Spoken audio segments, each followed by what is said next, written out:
ये एक मंजिल है तो रास्ते भी होंगे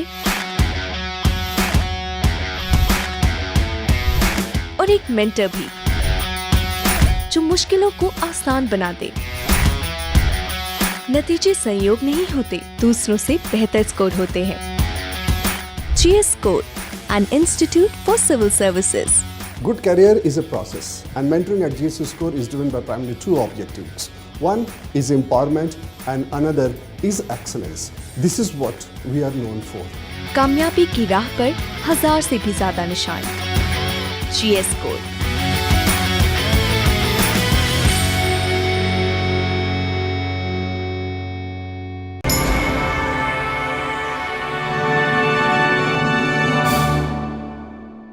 Hello everyone, good evening. My name is Vikram Joshi and I have secured All India rank 590 in the recently concluded UPSC Civil Services 2022 and I have managed to secure 111 marks in the General Studies 2 subject.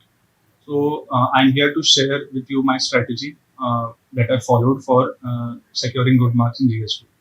So I would also like to add a disclaimer here that since my option was Political Science International Relations, doing well in GS2 was much more easier for me compared to maybe someone whose optional is not political science.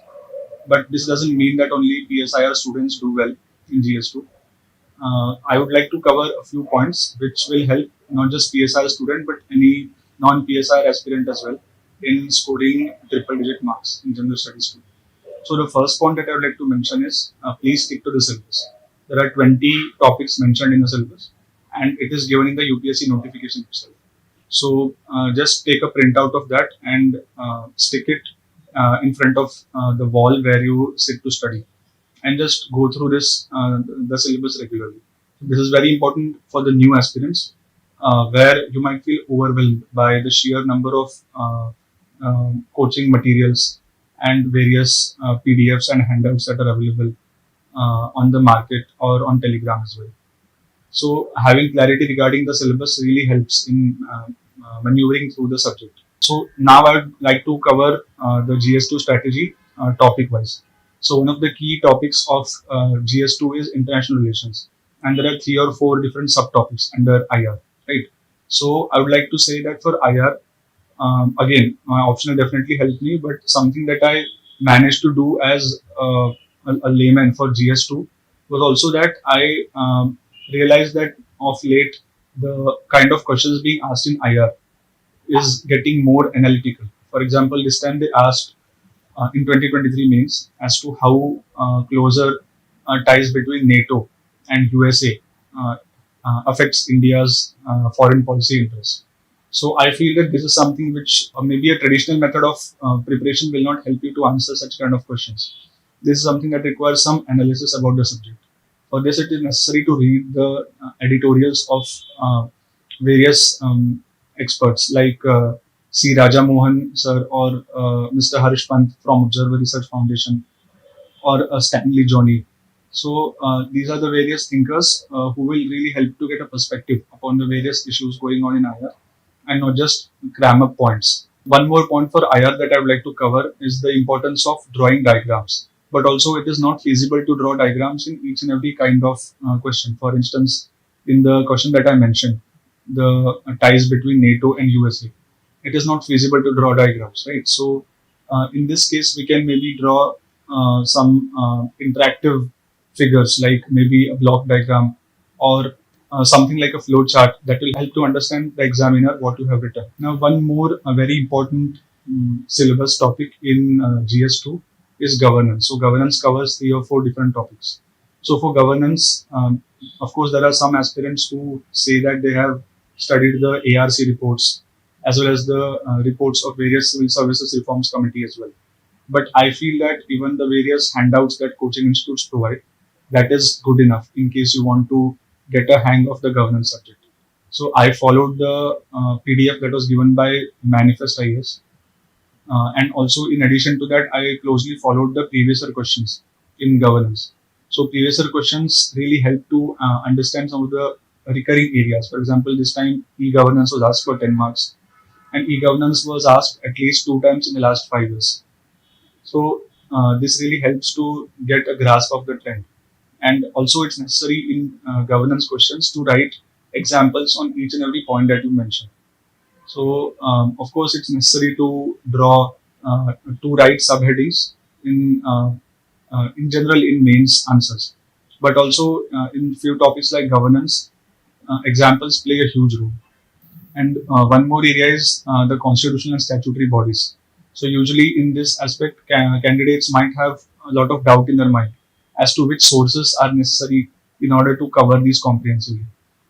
And one thing I would like to mention here is that there are very few such bodies that are in news every year. So bodies like National Commission for Scheduled Castes, National Commission for Scheduled Tribes, for backward classes, and this time National Commission for Minorities was asked. So it's better to make comprehensive notes. In fact, I wouldn't even say comprehensive. I would just say that make crisp, short notes about the mandate of this body, about the history, when it was set up, whether it was there in the original constitution or not, and whether there have been any reforms or any amendments. For example, the Human Rights Amendments Act that took place in 2006 and 2019. That will help to understand the changing trajectory of the human rights regime in India. And also, it's necessary to list out few of the achievements and few of the failures or the shortcomings of these bodies and how they can be reformed in the foreseeable future.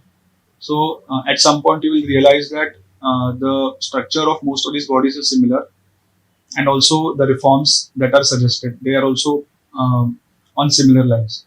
So, if even if you don't have, or if you're not able to memorize the points that you have written in the actual exam, you can still write generic points and in the exam, and even get average marks in those questions, even in the worst case scenario. And one more important aspect is social justice. So for social justice, one subtopic under that is schemes for vulnerable sections formulated by the government. So it's necessary to have data regarding certain vulnerable sections like persons with disabilities or manual scavengers or people of old age. And it's necessary to have certain data like their population and the sex ratio and whether they are mostly predominant in urban areas or rural areas, and a few schemes formulated by the government of India in the recent years.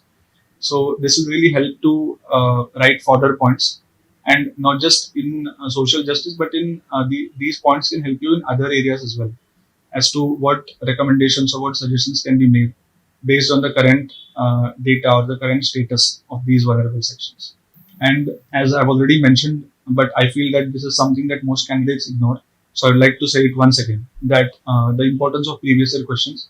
So you will realize that previous year questions will help you to determine the kind of questions that might be asked in the coming years. For instance, the question on Representation of People's Act 1951 and the various criteria for disqualification of MPs and MLAs. This is something that has appeared in the exam at least 3 times in the last 5 years. And even recently it was there in the news. So, though this year it was not asked, it was asked last year. And I feel that again in 2024 or 25, it might once again be asked.